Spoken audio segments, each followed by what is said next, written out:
Hello friends. Today I wanted to go live and talk about how to get leads in less time. This is I'm calling it my minimalist approach to lead gen in 2022. And hi, my name is Carrie. I am from KMB Digital, in case we haven't met. I wanted to share because I think I'm a homeschooling mom. I work with women entrepreneurs, and the biggest thing that we all complain about is not enough time. And so once I heard about this strategy from a friend of mine, I thought, oh my God, this is fabulous. I am going all in. So first, I want to talk about the problems, like the different lead gens and what the problem is with them and why it doesn't work for me. So first, I wanted to talk about podcasts. Podcasts, I think, are great. I love listening to podcasts. I love listening to things on the go, but you have to be consistent. I learned that this does not work for me. Last year, I started a YouTube channel, and it sounded great in theory. I still love doing video, but the thing was, they're like, oh, you can just batch your videos and be set for 4 weeks. To do a video takes a lot of time to write the script, record, edit, post, do all the things. And so the consistency of that was killing me. And I don't think once I batched 4 videos. I think once I did 2 and I got a little bit ahead, but consistent is not my strong suit as far as that goes. So it would be the same thing with podcast. Podcast is committing to creating a new podcast weekly. So I'm marking that off of my to-do list. Next thing is summits. In 2019 and 20 and 21, I was on the summit circuit. As a participant, it was a lot of work. I had to create a presentation, create the slides, record the presentation, edit it. Oftentimes there's an upsell where they ask you to do a giveaway, etc. So there's a lot of work from a participant standpoint. From a audience perspective, I very rarely sign up for summits now from what I learned back then. What are summits? They're usually 4 to 5 days, 15, 20, 25 speakers, and the replays are available for 24 hours. But who is sitting at their computer 5 days straight, like I've blocked off my calendar to watch all these summits or all these summit presentations? And then there's always the upsell. Well, you can buy the upsell, which is the recordings, and watch them later. As being part of summits, some of the side benefit was you get copies of the presentations. Not a one did I go back and watch. It's just the reality. I don't have time to sit in front of my screen and watch slideshow presentations. I did listen to some, but it just took too much time and so much overwhelm. Hey, Linda, thanks for joining me. Nice to see you. The other thing, so with the presentations, the time, the overwhelm, even if you did listen to 15, 20 speakers, you are going to get all kinds of information coming from every direction. How do you know what strategy do you want to do? And so it's like information overload. Some of the things, especially in the beginning when I was online, like shiny object syndrome was all over the place. So I don't really need exposure to 20 more ideas because I may want to do 5 of them, and then it just throws off my whole plan And then the last thing that is what I think is frustrating, and I know this is happening right now because I'm watching a summit happen now, is those recorded presentations are being released at certain times. Why? They are recorded. Why can't you just release them all at one time? I can pick who I want to listen to, when I want to listen to them, but no, I have to wait until 2 p.m. Central Standard Time. I'm on a call. I'll never listen to that presentation. So to me, that's the problem with summits. So then from the hosting perspective, let's talk about a hosting perspective. First, you have to wrangle in a ton of people, their presentations, all the links. if you've done an upsell and then there'll be a VIP pass, did you want to like donate something to the VIP pass? You have to gather this all from 20 some speakers. You may need to hire a VA, tech VA, potentially a video editor. You may need tech people to make sure that this all goes smoothly. So you're going to need you might need a bigger team than you have, or bring in more contractors than you're normally dealing with. These can take up to 12 weeks, like 90 days, to really pull together and execute.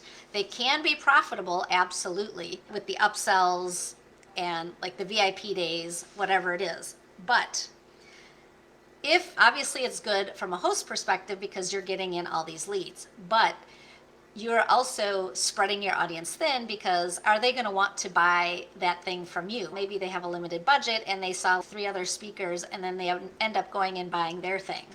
So it doesn't really benefit you from that standpoint, because your audience could have like potential burnout. And so then when you actually go to launch something, they've already had this overwhelm of a week straight of presentations and speakers, and they've already spent money for the upsell and the VIP day and whatever else. They may not be as receptive to buying your thing.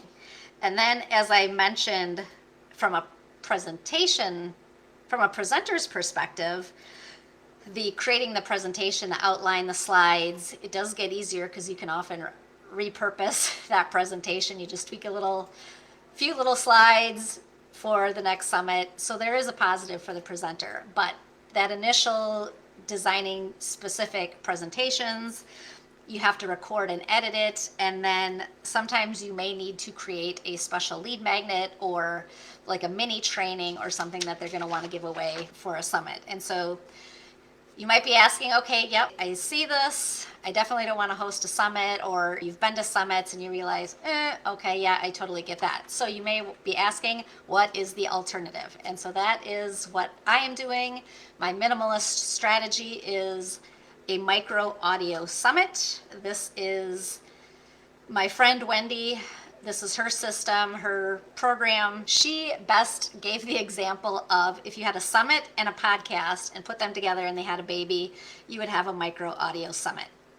And so the benefits are, from a host perspective, is that they are small scale, interview style, virtual events that is in an audio format. And so this works in so many different ways. One, it's only 4 to 7 guests.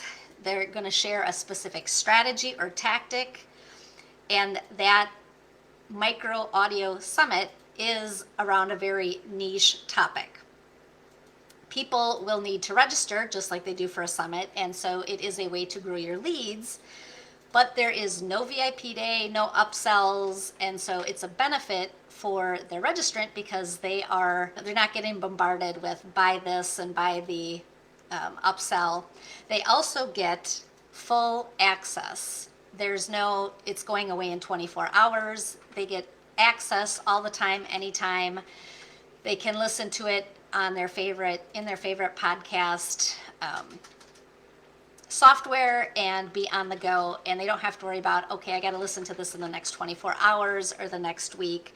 It will be there. And so it's bingeable when they want to. So none of that wait till 2 o'clock Central Standard Time. And then from a host perspective, I am so excited to do this because it really only takes 1 or 2 people. I have a VA who can help me. I get to do the interviews, which is absolutely the fun part.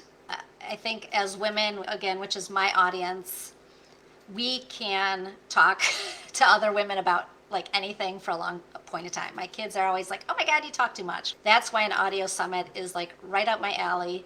I can talk and I get to choose my speakers. So I get to choose people that are of interest to me so that I get to learn and then in turn share that with my audience. Because you need a smaller team, it's shorter to produce, 5 to 6 weeks. You can do multiple of these throughout the year. So I plan to do 5 throughout the year. And then you are growing your email list by using other people's audiences. So similar with a summit, every speaker will share the summit with their audience, and so you are using other people's audiences to grow your audience. And the other thing that does is, so it creates that influx of leads for you. Then on the back end, you can launch something. So you don't have to, but you can, depending on what your strategy is. If you just want to grow your email list, keep them warmed up, and then when you're ready to launch, you can definitely do that, or you could definitely launch something off of the back end. So similar to a traditional launch where they'll have what they call a launch runway, which is where you're advertising and getting people to sign up. It could be for a challenge or a webinar. This micro audio summit could be used in place of that, or a workshop, etc. But I think there are more benefits to a micro audio summit. And then the benefit to the guests or the presenters.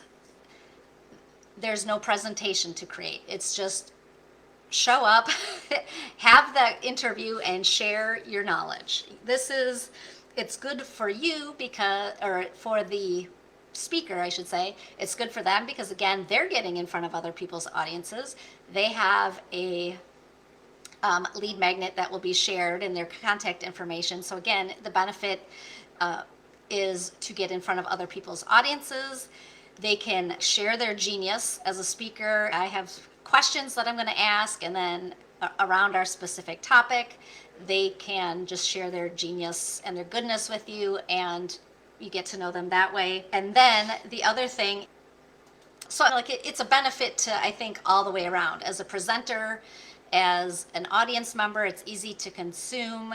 As a host, it's easy to produce as well. And what I plan to do, so I've told you about micro audio summits.